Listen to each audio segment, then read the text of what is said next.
Nous sommes là depuis le 10 mars pour une fouille archéologique.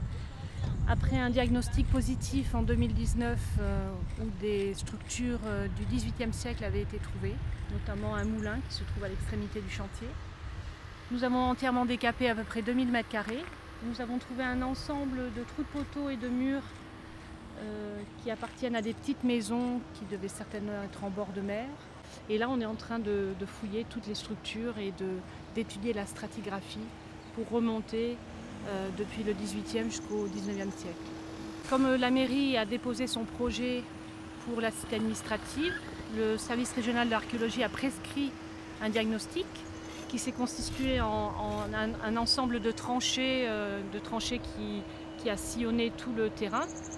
Et dans ces tranchées, comme on a trouvé des structures qui ont pu être datées par la céramique assez ancienne pour la ville de Saint-Pierre, il a été décidé de faire une fouille.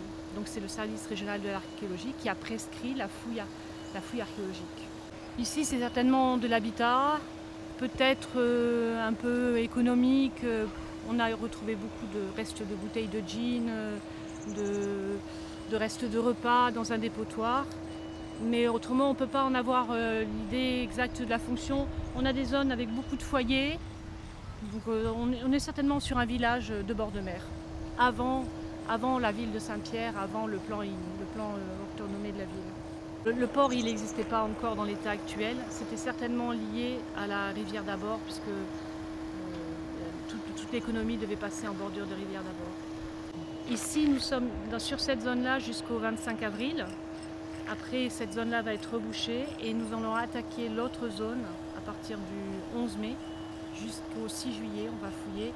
Et là, on sait qu'on a le corps de garde, on a des éléments qui apparaissent sur les plans anciens de Saint-Pierre et on a un ensemble de bâtiments qui ont été vus au cours du diagnostic archéologique. Quelque chose de plus bâti en fait. On va fournir un rapport, tout est photographié, tout est enregistré, tout est topographié. Et ça va permettre de connaître un peu déjà ce quartier de la ville de Saint-Pierre. Et au fur et à mesure des différents travaux qu'il peut y avoir, surveillance de travaux, fouilles archéologiques, on va avoir une idée du plan de Saint-Pierre depuis sa fondation jusqu'à maintenant. L'évolution de la ville, l'évolution des rues. On a certainement une grande rue là qui est vraiment désaxée par rapport au plan actuel de la ville.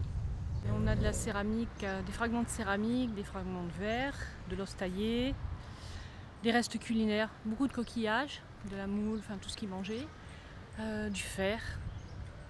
On a un bouton de vareuse ou de redingote.